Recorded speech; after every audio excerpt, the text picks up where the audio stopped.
सुप्रभात मंडळी, मी स्वप्नील कात्रड आपल्या सगळ्यांचं स्वागत करतो आपल्या लाडक्या यूट्यूब चॅनलमध्ये, ज्याचं नाव आहे मी मनाचा राजा. तर कसे आहात मंडळी? मजेत आहात ना? मजेतच असायला पाहिजे. तर मंडळी, सर्वप्रथम तुम्हाला रंगपंचमीच्या धुलीवंदनाच्या हार्दिक शुभेच्छा. तर मी तर अजून काय होळी खेळलोच नाही, पण मला बघा दूध वाटता बघा किती कलर लावले. अजून मी खेळलोच नाही, माझे हात बघा सुके आहेत, कारण माझ्याकडे दूध होतं ना वाटायचं. बघा दूध आत्ताच आलं, दूध वाटून आत्ताच आलं. आता घरी जायचं. आणि तनू गट्टूचं तर तुम्ही बघितलं असेल, काल संध्याकाळपासूनच तुफान, एकदम तुफान गाडीबाजी चालू आहे त्यांची. मंडळी आज भरपूर मी तिकडे गेलो, तिकडे मस्त शूट करण्यासारखं होतं, पण मला भीती वाटत होती मोबाईलला कोणी पाणी वगैरे होतील, म्हणून मी काय मोबाईल काढला नाही बाहेर. बोला आता दादा पटपट जाऊया घरी. नाश्ता केला आहे मी, सकाळीच पुरणपोळ्या कालच्या उरलेल्या खाल्ल्यात, आणि आता जातो घरी फ्रेश. तर आता बघू, फ्रेश तर काय लगेच होणार नाही. मग तुमची कशी चालली आहे रंगपंचमी? काय कोण कोण गावी आहे? मस्त करताय का ना? हो, मला मजा करताय की नाही? तर चला आता जातो घरी.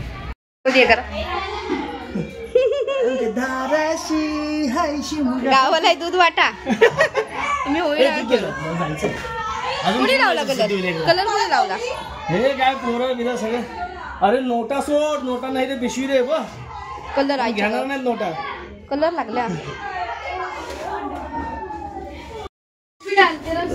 तनुचे मित्र सगळे होळी खेळायला आले, तिथं फुगे बिगे कलर नहीं, कलर अभी ज़्यादा देने का ऊपर चलो चलो भाई.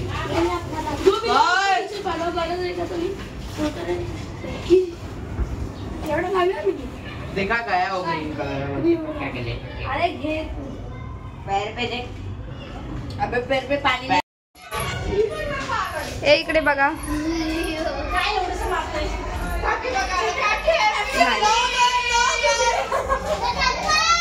व्हिडिओ नाही, नको खरंच सिरियस खरंच नाही तर मी काही खेळले नसते. मी व्हिडिओ शूट करायला पुढे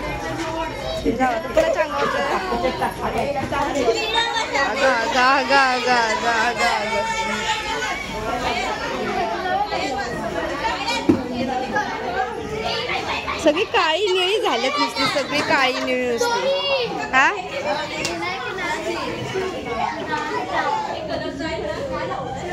सगळी काळी निळी झाल्यात नुसती सगळी. हा गावातलीस ना?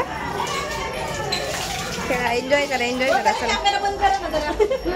आता झालं. तर मंडळी आता बसलोय. तुम्ही बघितलं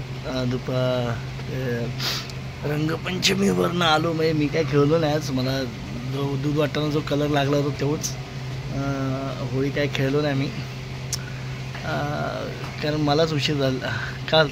कारण मलाच उशीर झाला घरी यायला. तर मग मी काय गेलो नाही कुठे. त्यानंतर कंटाळा केला. त्यानंतर मग आंघोळ केली, जेवलो. तनू गट्टूने मात्र मस्त एन्जॉय केला. झालं मंडळी, होळी संपली. आता पालखी उद्या, म्हणजे काही लोकांच्या गावी आता पालखी निघाली असतील. आता आमच्या मुरड्यात पण आज देव निघाला असेल, आणि उद्या तो येईल आमच्या आवडत. म्हणजे मुरड्यात आपल्या तिथे समर्थनगरमध्ये तिथे येईल. वर्णे काकांच्या घरी वगैरे उद्या येईल देव संध्याकाळी. आणि आपल्या गावी आता नेमका एक्झॅक्ट दिवस नाही मला माहिती पडत, कारण तिथलं एवढं मला एक्झॅक्ट नाही माहिती बिरमणीचं. झालं आता ओढ लागली ती नवीन वर्षाची म्हणजे गुढीपाडव्याची. म्हणजे तसं बघायला गेलं तर आता गुढीपाडव्यानंतर मग नवीन वर्ष चालू होईल. मग आता ती, आणि जास्त वेळ दिवस नाही, आता 30 मार्चलाच आहे गुढीपाडवा. आता त्याची ओढ लागली आहे. असो, आता मंडळी होळी तर गेली. शिपण्याला काय जणांच्या शिपण्याला म्हणजे पाडव्याला जातात पालख्या देवळात. काही जणांच्या त्याच्या आधीच जातात, आणि मग शिपणं होतं. शिपणं म्हणजे होळी शिंपायची असते.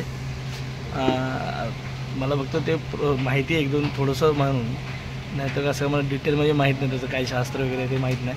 होळी शिपतात म्हणजे म्हणतात ना, ती जागा असते ती व्यवस्थित करून घेतात, असं असेल. मी बघितलं नाही अजून स्वतः प्रत्यक्षात. नंतर शिंपतात, होळी शिंपणं झालं मग नवीन वर्ष, गुढीपाडवा, नवीन वर्ष. बघा, बघता बघता मराठी नवीन वर्ष आलं. म्हणजे हे वर्ष संपलं, फाल्गुन महिना संपला. आता नवीन मराठी वर्ष चालू होईल. चैत्र वैशाख ज्येष्ठ आषाढ आणि मग सुट्ट्या तर चालूच होतील. मुलांच्या परीक्षा तर चालू झाल्यात. आता 25 वाजता चालू होतील परीक्षा आणि ते 5 एप्रिलला संपत आहेत. त्यामुळे लहान मुलं तर लवकर रिकामी होतात, पण आपल्या मागची व्याप काय जात नाहीत. आपल्या मागची कामं चालूच असतात. म्हणतात ना, लहानपण देवा मुंगी साखर याचा रवा, तसातला भाग आहे. आपल्या मागे म्हणतात ना, आपण कधी कधी असं वाटतं का मोठे झालो.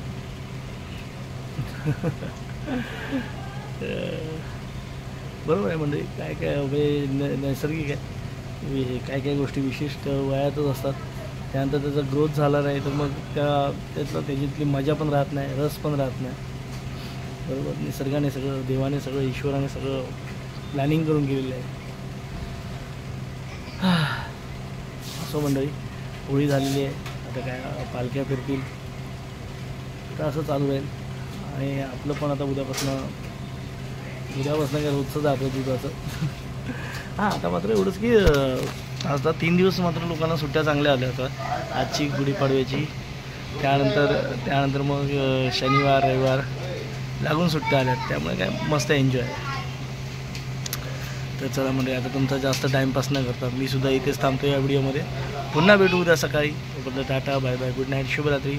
पालखीला जात असाल तर सावकाश जा, रस्त्याने प्रवास करा, व्यवस्थित करा, कुठेही करा, व्यवस्थित राहा, एन्जॉय करा.